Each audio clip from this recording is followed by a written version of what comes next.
Rádio Rio de Janeiro, a emissora da Fraternidade, passa a apresentar Luz na Penumbra, programa que leva ao seu coração a mensagem da doutrina espírita.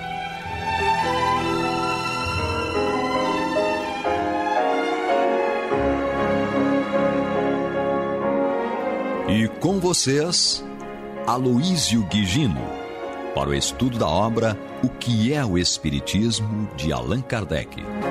Nosso abraço, amigos ouvintes da Rádio Rio de Janeiro, emissora da Fraternidade.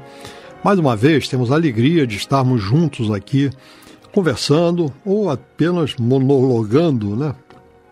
Mas buscando entender melhor o que é o Espiritismo através dessa obra, através das colocações, das reflexões, dos raciocínios que Kardec nos deixou, que tão bem esclarecem vários pontos que até hoje ainda são contestados dentro da nossa realidade.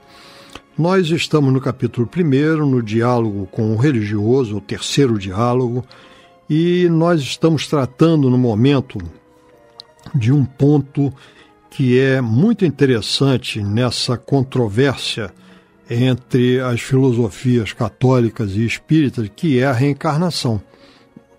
Então, dentro desse processo, nós vimos no nosso último encontro, e nós deixamos aqui para vocês, no nosso último encontro, duas questões, né?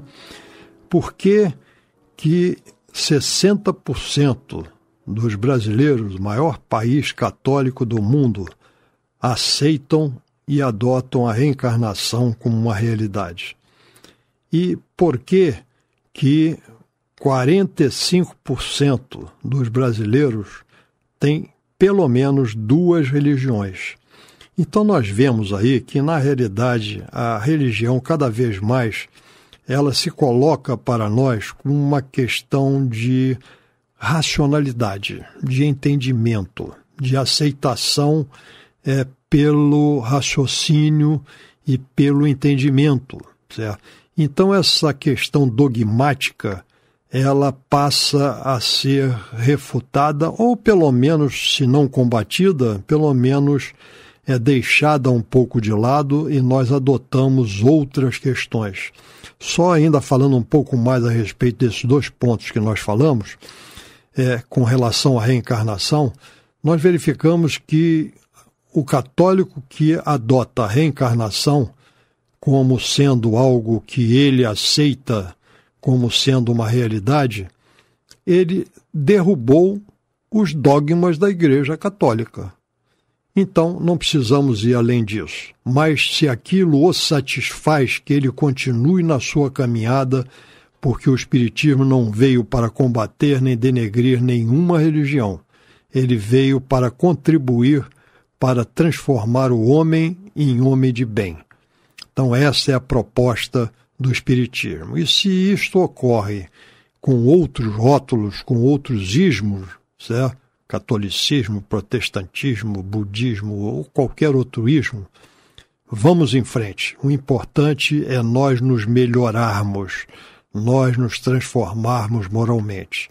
Então, voltando à reencarnação, Kardec continua dentro da sua argumentação, pois que nós falamos aqui, nós paramos num ponto em que ele afirma que não se trata de destruir, mas de interpretar. É o que pela força das coisas será feito mais tarde, e o mais tarde é hoje, e o hoje determina isto que nós acabamos de falar aqui. É a aceitação da reencarnação por muita gente que mantém-se como sendo católicos, mas que adotam a reencarnação como uma realidade. Então é aquilo que nós chegamos. 45% dos brasileiros hoje em dia têm duas religiões. Então vamos em frente.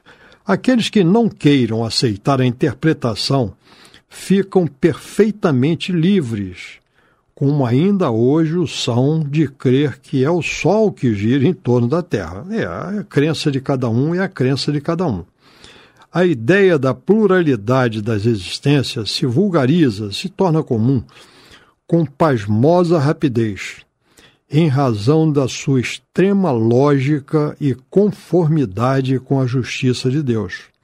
Quando ela for reconhecida como verdade natural e aceita por todos, que fará a Igreja? Esta é uma pergunta que poderia ser feita hoje, né?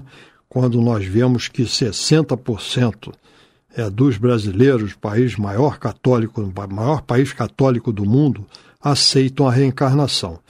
Então, o que fará a Igreja? Eu não sei, certo?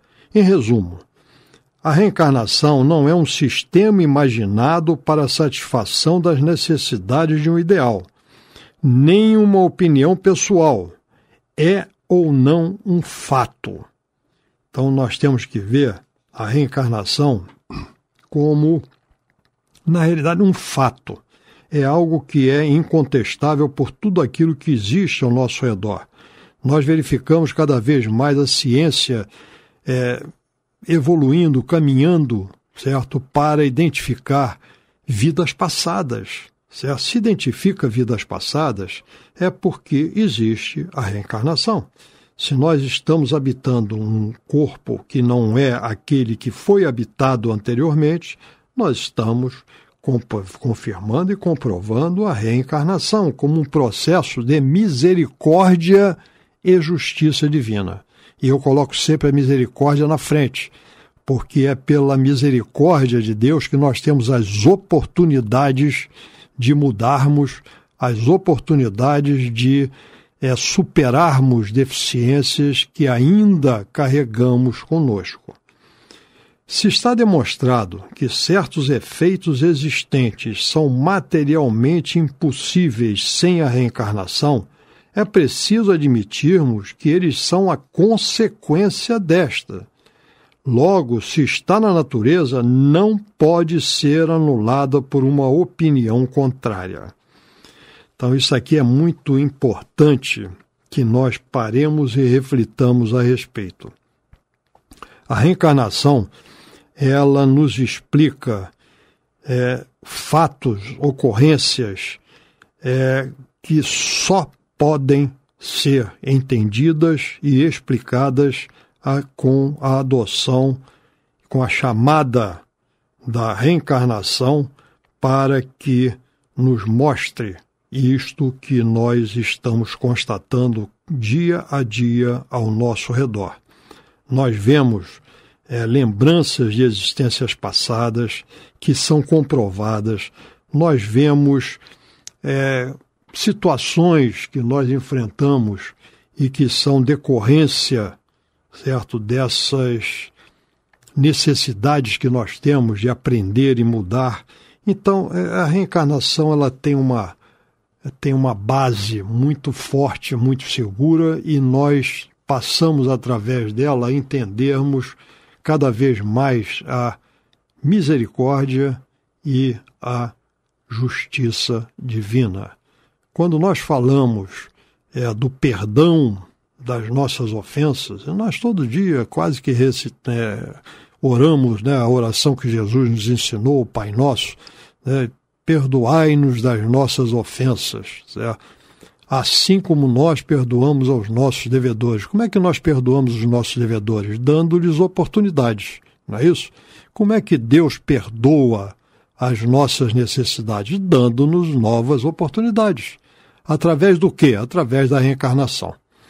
Então nós temos o perdão das nossas ofensas através das oportunidades que as reencarnações nos apresentam. Só isso daí já seria, dentro da nossa racionalidade, o suficiente para que nós tivéssemos cada vez mais uma consciência e uma certeza dessa misericórdia e dessa justiça divina. Aí Kardec continua dentro da sua narrativa e coloca mais uma pergunta aqui desse religioso. Segundo os espíritos, quem não crê neles, nem nas suas manifestações, deve ser menos aquinhoado na vida futura? Então, isso daqui seria uma colocação que estaria dentro daquele preceito, né? Fora da igreja não há salvação. Então, essa salvação é justamente as recompensas, o buscar da felicidade na vida futura. A vida futura é o eixo dos ensinamentos de Jesus. É o caminho que nós devemos, através da caridade, devemos seguir para alcançarmos cada vez mais essa plenitude e essa felicidade. E aqui pergunta se há, então, um preconceito divino com relação às demais filosofias religiosas.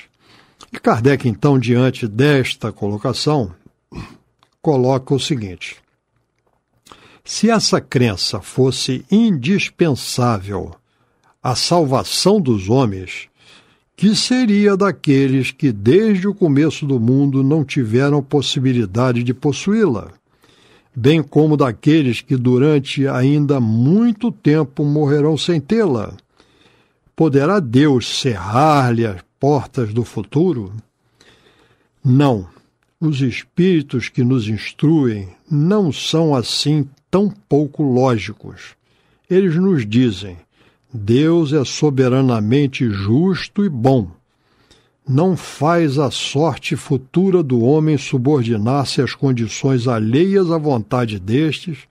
Eles não nos pregam que fora do Espiritismo não possa haver salvação, mas sim como o Cristo, fora da caridade não há salvação. E esta é a bandeira que o Espiritismo impunha e que deve ser do entendimento de todos nós. Fora da caridade não há salvação. O que nós entendemos por salvação? Salvação, muitas vezes, foi entendido como sendo o perdão de tudo aquilo que nós cometemos de equívoco. Você está ouvindo pela Rádio Rio de Janeiro o programa Luz na Penumbra, com o estudo da obra O que é o Espiritismo, de Allan Kardec, na apresentação de Aloísio Guigino.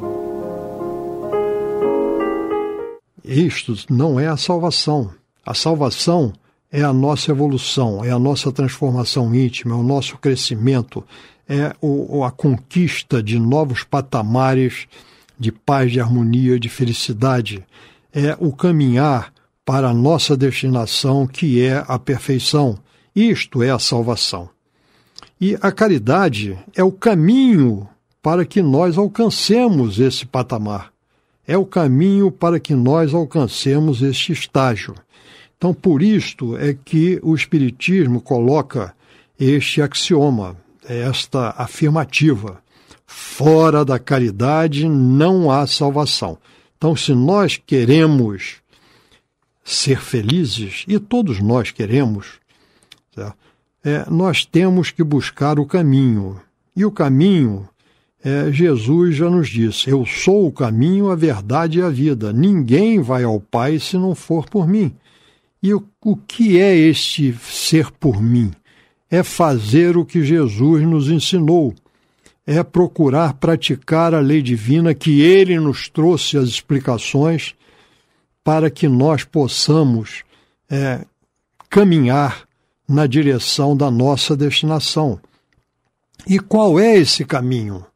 Se nós procurarmos identificar na passagem de Jesus, pela permanência de Jesus entre nós, as duas virtudes que mais se destacaram das demais, note bem, eu estou dizendo que mais se destacaram, não estou dizendo que ele não tivesse todas as demais, mas as que mais se destacaram pela convivência com aquele povo ainda bruto, certo? Foi a humildade e a caridade. E a caridade nada mais é do que o amor em ação. E o amor foi o que Jesus veio para nos mostrar, para nos ensinar, para nos chamar a ela. Então, veja bem, é através da caridade que nós vamos avançando no nosso processo evolutivo. E nós verificamos também que, se nós queremos e dentro dos ensinamentos do Cristo ainda, nós entendemos que o mandamento maior, como ele explicou àquele que lhe perguntou, querendo até tentá-lo e derrubá-lo, né? Mestre, qual o maior de todos os mandamentos? E ele respondeu, amar a Deus sobre todas as coisas e amar ao próximo como a ti mesmo. Então ele falou para nós o quê? De amor. Para que nós possamos amar a Deus, nós precisamos, em primeiro lugar, nos amar, para que possamos entender a necessidade e o amor ao próximo, e através desse amor ao próximo nós possamos alcançar esse amor a Deus, liberando-nos, certo, das nossas imperfeições e caminhando para a nossa destinação. Então, o Espiritismo nos ensina que é fora da caridade que não há salvação. Isso é muito claro para todos nós, né? Então, continuando então dentro desta jornada, nós vamos a um outro ponto que este religioso coloca. Permiti-me então dizer-vos que desde que os espíritos só ensinam os princípios da moral encontrados no Evangelho, não vejo qual possa ser a utilidade do espiritismo. Então, aí é questionado como se o espiritismo fosse uma coisa à parte, certo, daquilo que está contido nos ensinamentos de Jesus. E ele continua na sua argumentação. Visto que como antes que este viesse e hoje, sem ser por ele, podíamos e podemos alcançar a salvação. Não seria o mesmo se os espíritos viessem ensinar algumas grandes verdades novas, alguns desses princípios que mudam a face do mundo, como fez o Cristo? Ao menos o Cristo era só, sua doutrina era única, ao passo que os espíritos se contam por milhares e se contradizem, uns dizendo que é branco e o outro afirmando ser negro, do que resulta que já desde o começo seus partidários formam muitas seitas. Não seria melhor deixarmos os espíritos tranquilos e contentarmos-nos com o que já temos? Isto é, em outras palavras, nessa pergunta do religioso, ele está querendo dizer que aquilo que está no Evangelho é a verdade final. Nós temos uma religião cristalizada que não evolui apesar da evolução do ser humano, o que contraduz, de certa forma, o que o Cristo nos disse. Muito mais tenho a vos dizer, mas não estáis preparados. Então, à medida que nós estamos preparados, algumas coisas mais são trazidas para nós. E essas coisas mais não são contempladas dentro do catolicismo, que apenas adota aquilo que foi escrito há 2000 anos. Então, esta é uma continuação daquilo que nós falamos anteriormente, em outros encontros, que é fora da verdade. E a verdade é somente aquela que é adotada pela maneira de pensar daquele que está argumentando. E não é aberto à possibilidade de que outras coisas podem se apresentar. Então, é diante dessa colocação que o religioso faz, que Kardec argumenta. Errais, meu amigo, em não sair do vosso ponto de vista e em considerar sempre a Igreja como o único critério dos conhecimentos humanos. Se o Cristo disse a verdade, o Espiritismo não podia dizer outra coisa. E em vez disso, e em vez de por isto apedrejá-lo, deve-se acolhê-lo como poderoso auxiliar, que venha confirmar por todas as vozes do além-túmulo as verdades fundamentais da religião combatidas pela incredulidade. Que o materialismo combata explica-se facilmente, mas que a Igreja se ligue ao materialismo contra ele é um fato menos concebível, igualmente inconsequente é ela quando qualifica de demoníaco um ensino que se apoia sobre a mesma autoridade e que proclama a missão divina do fundador do cristianismo. Então essa argumentação que Kardec faz, ela é muito importante para o nosso entendimento. Porque, conforme nós falamos, se nós formos buscar dentro do Espiritismo, o Espiritismo é um código moral, certo? Nós gostamos de definir, e já fiz isso em outros encontros, definir o Espiritismo como um código religioso com grande conteúdo filosófico, com respaldo, ou amparado, ou respaldado, ou de acordo com aquilo que nós temos na ciência, porque a ciência examina o quê? As leis naturais. Então, se as leis naturais são leis divinas, são leis de Deus. Então, o Espiritismo se baseia na conformação, na confirmação dessas leis naturais, que é a ciência. E aí vem a grande proposta do Espiritismo, que é a nossa transformação moral. Então, se esta é a proposta do Espiritismo, que é a nossa transformação moral, que é a mudança de hábitos, que é a aproximação cada vez maior das leis divinas, nós não podemos negar que isto está de acordo com o que o Cristo nos ensinou, o que Jesus nos trouxe.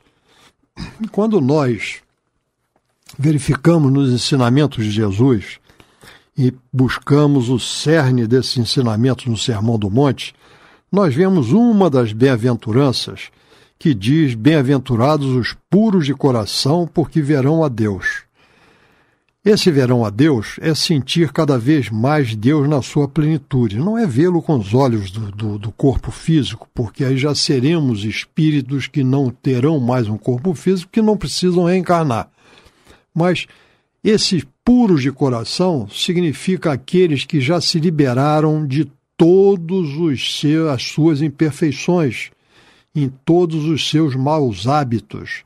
E se o Espiritismo nos leva a essa transformação moral, porque Kardec, inclusive, nos afirmou mais adiante, nós encontramos isso no Evangelho segundo o Espiritismo, no capítulo 17, reconhece o verdadeiro espírita pela sua transformação moral e pelo esforço que faz em domar suas más inclinações. Então, todos nós ainda temos más inclinações que, para serem transformadas, necessitam do nosso esforço.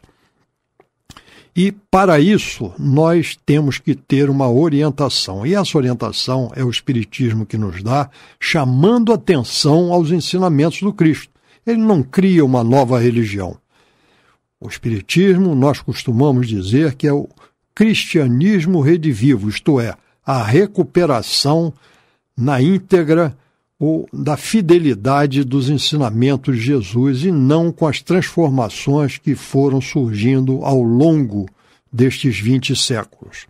Então, o Espiritismo tem esta autoridade de trazer para nós esta realidade.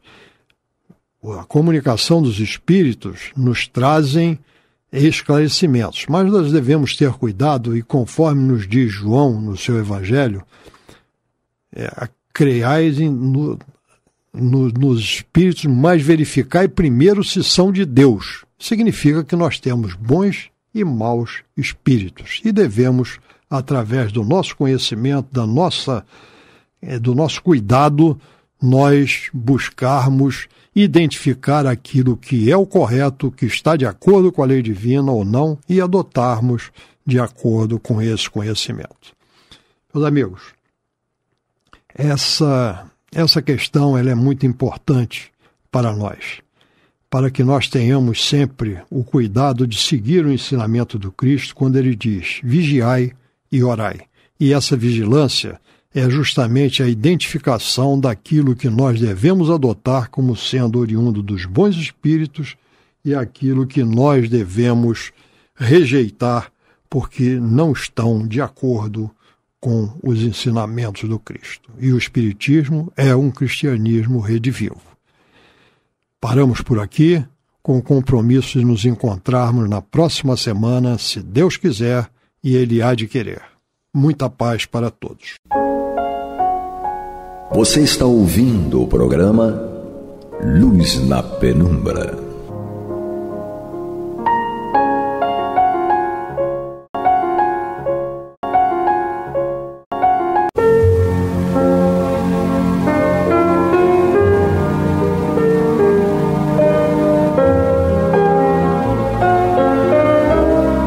A Rádio Rio de Janeiro está levando ao seu lar e ao seu coração a mensagem consoladora da doutrina espírita, através do programa Luz na Penumbra.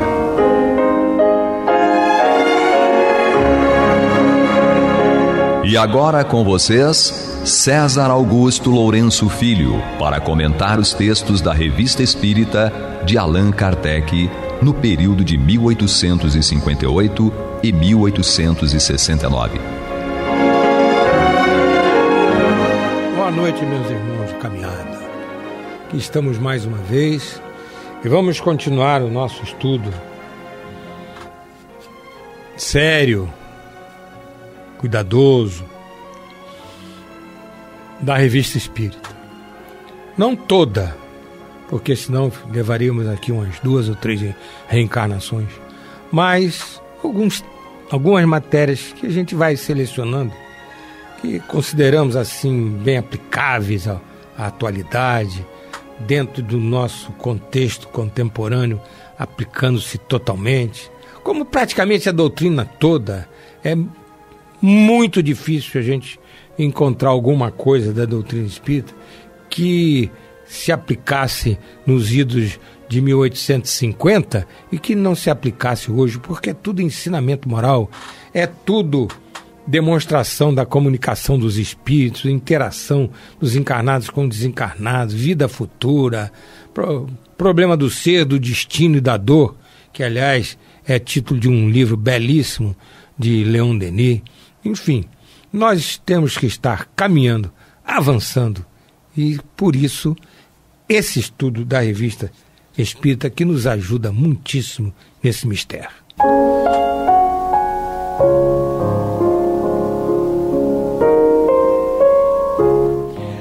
No programa anterior, nós demos sequência ao estudo dos 10 itens que Kardec apresentou na matéria O que ensina o Espiritismo, por ele publicada no exemplar de agosto de 1865. Até o último programa, nós estudamos do 1º ao 7º item. No de hoje, nós vamos concluir o estudo dos 10 e no próximo programa daremos continuidade ao estudo da matéria, porque ela não se encerra com esses 10 itens, ela continua.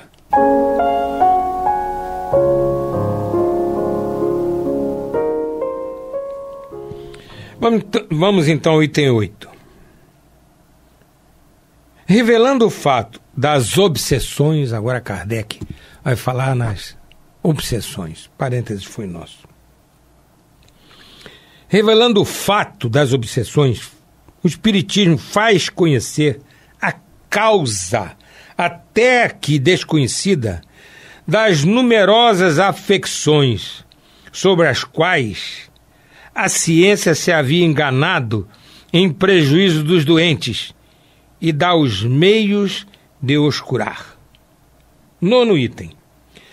Dando-nos a conhecer as verdadeiras condições da prece e seu modo de ação, revelando-nos a influência recíproca dos espíritos encarnados e desencarnados, ensina-nos o poder do ser humano sobre os espíritos imperfeitos para os moralizar e os arrancar aos sofrimentos inerentes à sua inferioridade. Muito interessante esse cuidado de Kardec, porque ele havia enfatizado nos itens anteriores essa interação dos encarnados com os desencarnados, falou sobre o esclarecimento que a doutrina traz, etc.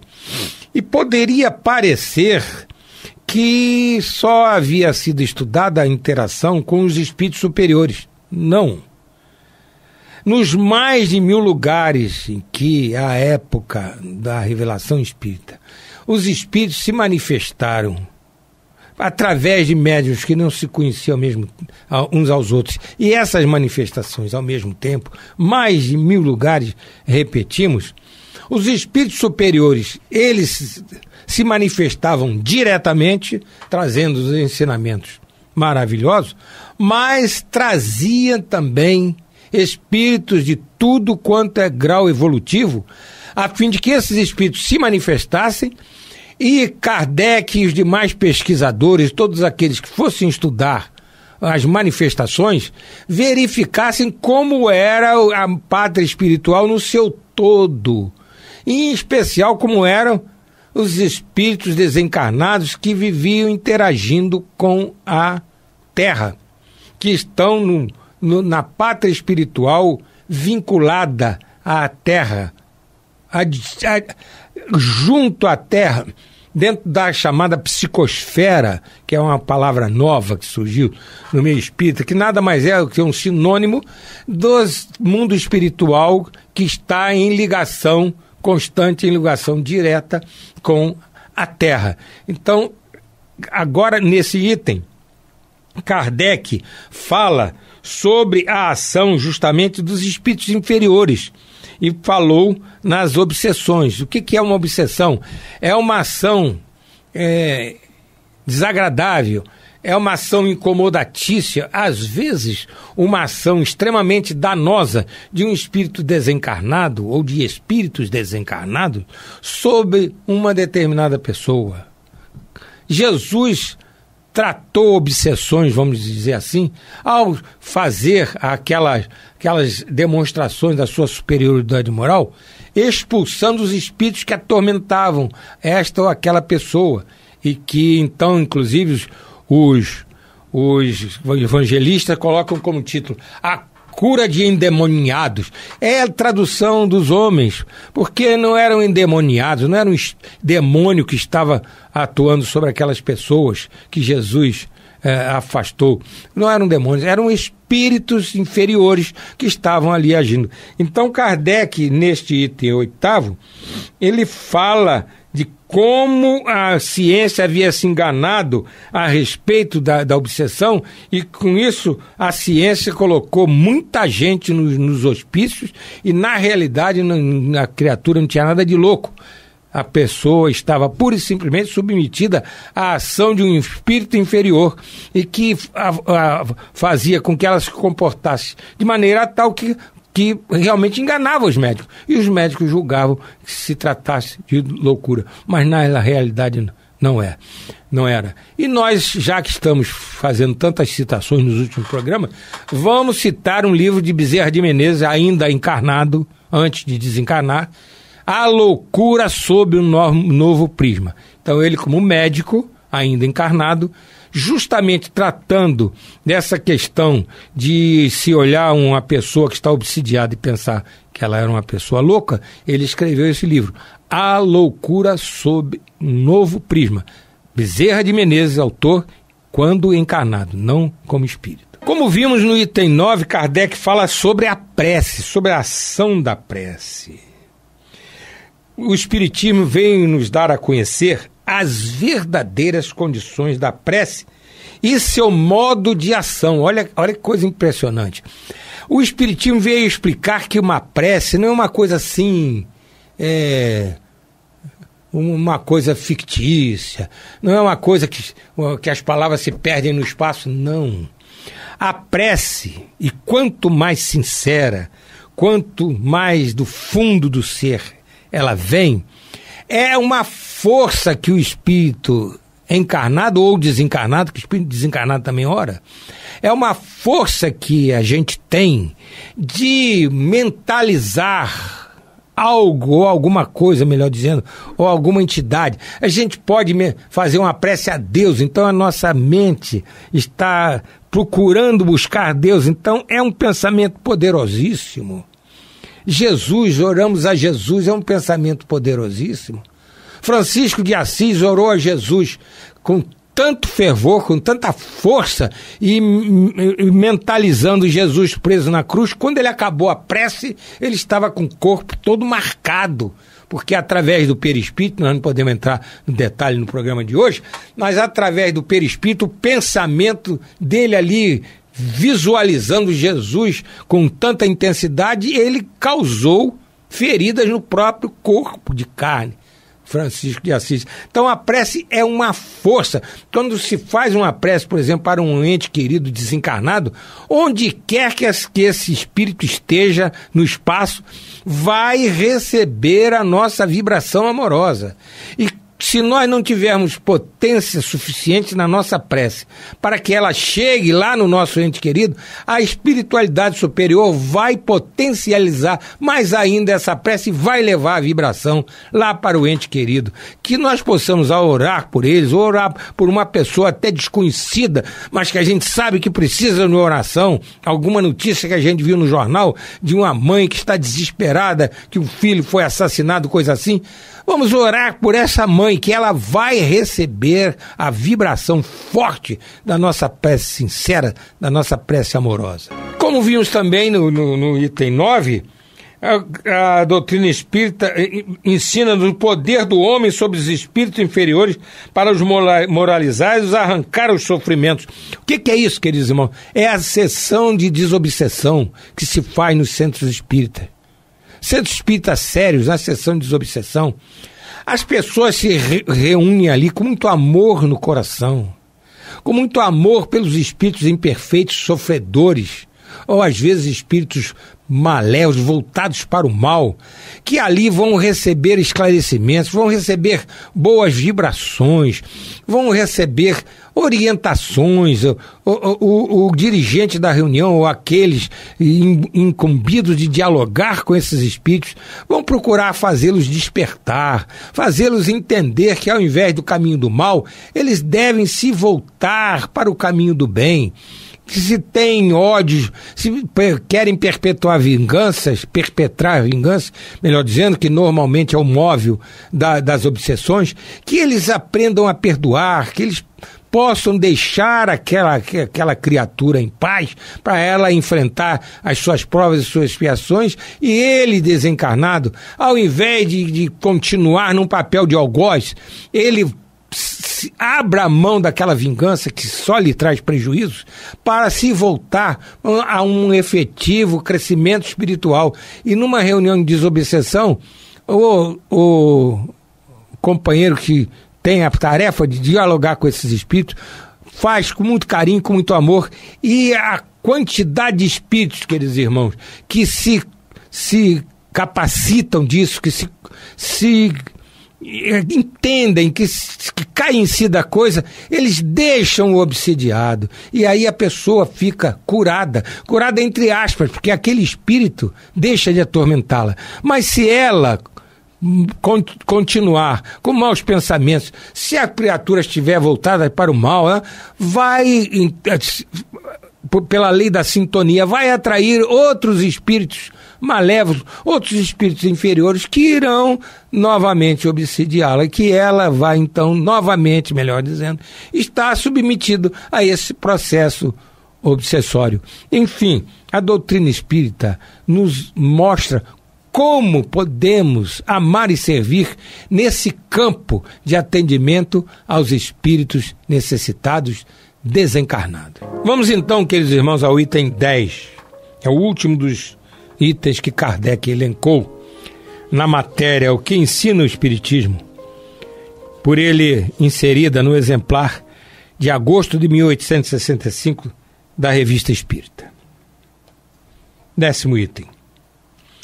Tornando conhecida a magnetização espiritual, que era desconhecida, abre novo caminho ao magnetismo.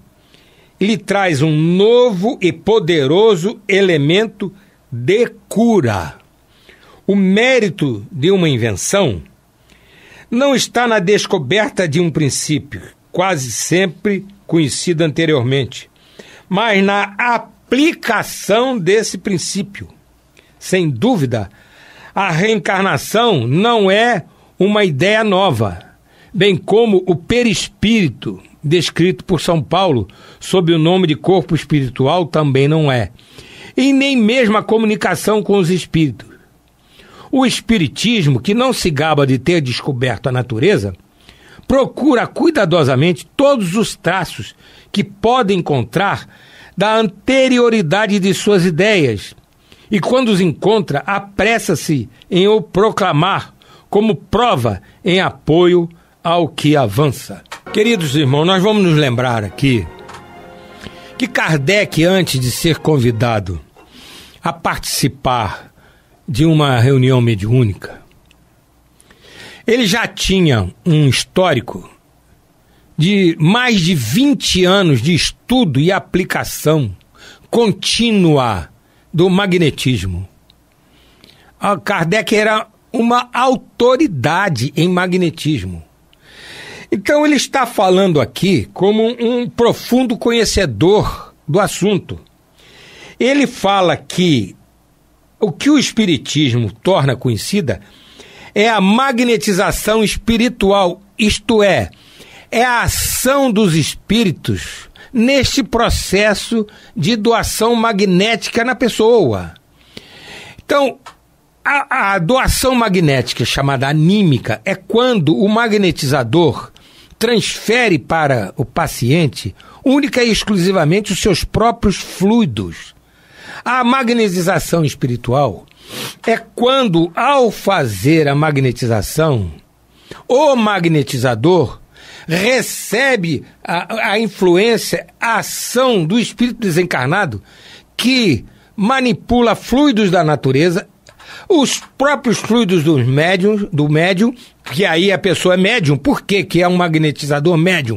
Porque ele está recebendo a influência de um espírito desencarnado, ele está sendo um elemento de interação entre os dois mundos, dos encarnados e dos desencarnados. Então ele é um médium.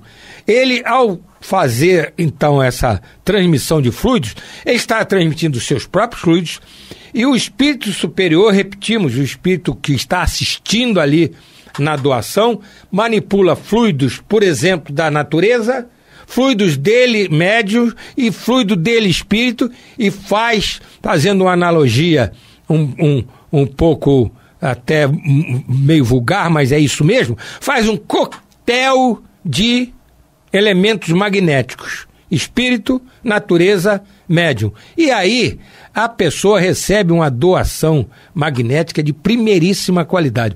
O nome disso em espiritismo chama-se, o nome é passe. E isto é nada mais, nada menos do que um passe.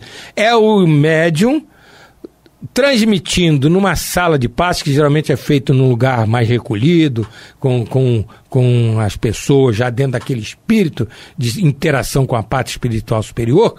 Então o espírito atua sobre o médium e realiza essa transmissão de fluido que nós acabamos de explicar e não precisamos repetir. É isso. O passe é simplesmente isso. Não é nada misterioso, não é nada sobrenatural. Conforme vimos também há pouco, quando lemos o item 10, Kardec ressalta que o mérito de uma invenção não está na descoberta de um princípio, quase sempre conhecido anteriormente.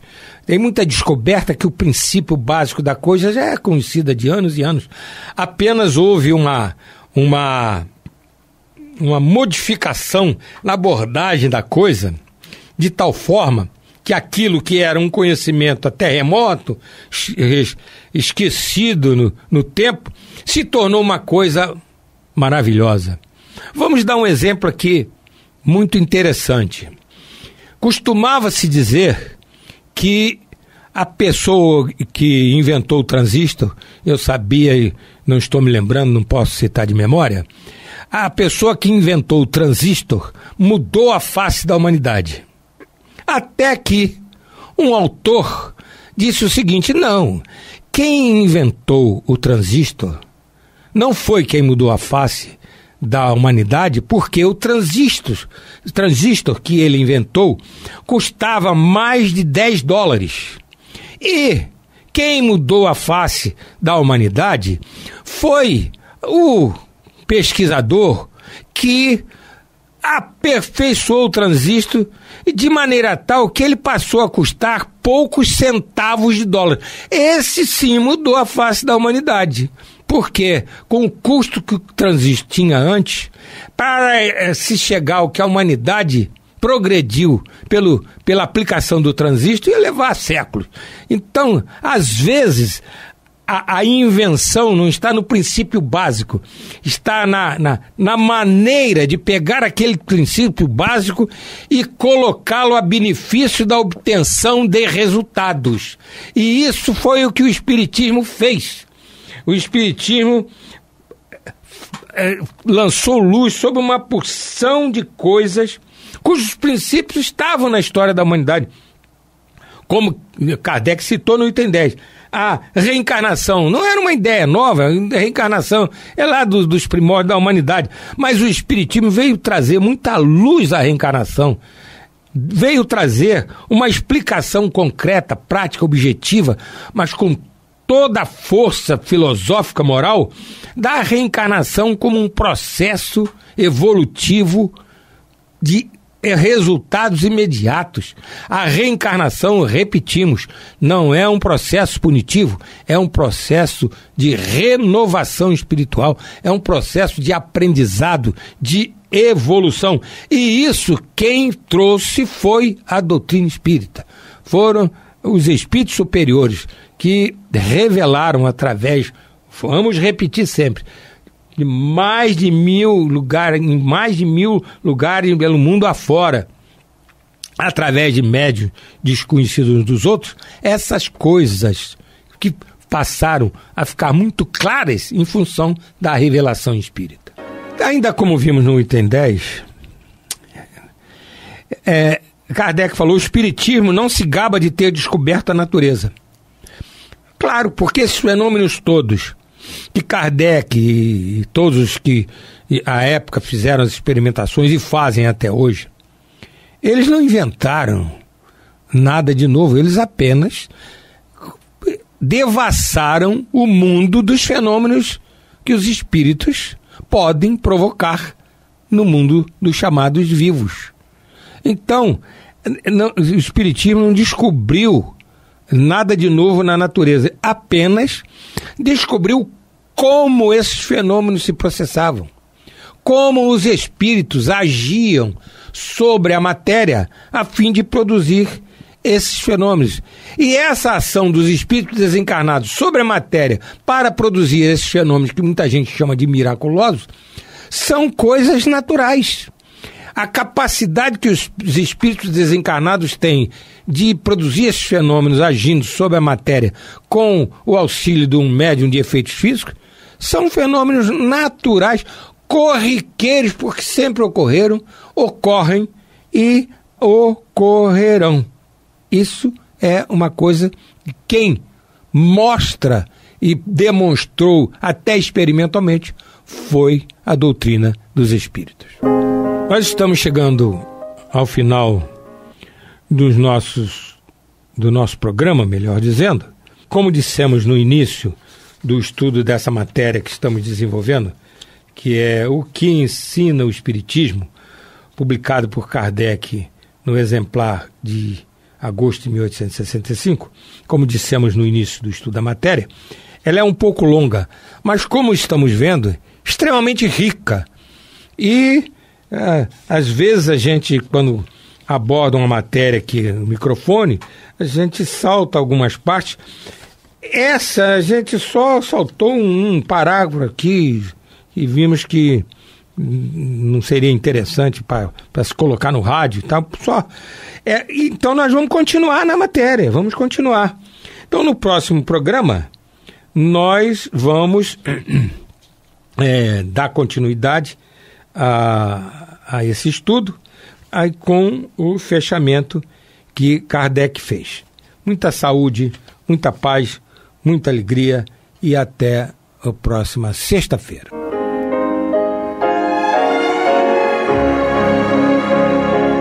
E vamos ouvir agora a prece de encerramento de nosso programa, na voz de Geraldo de Aquino. Jesus, dá-nos coragem para a luta, piedade para os insultos e misericórdia para as injustiças e ingratidões. Limpa nossa alma de inveja e ambições mesquinhas, de ódio e de vingança o nosso caminho. E que dentro em pouco, ao recolher-nos de novo ao calor do nosso leito, para que o sono nos dê a paz e o esquecimento das tristezas humanas, possamos sentir, Senhor, no mais íntimo de nosso ser, a doçura indefinível do Teu amor e a grandeza incomparável da Tua divina presença. Que assim seja.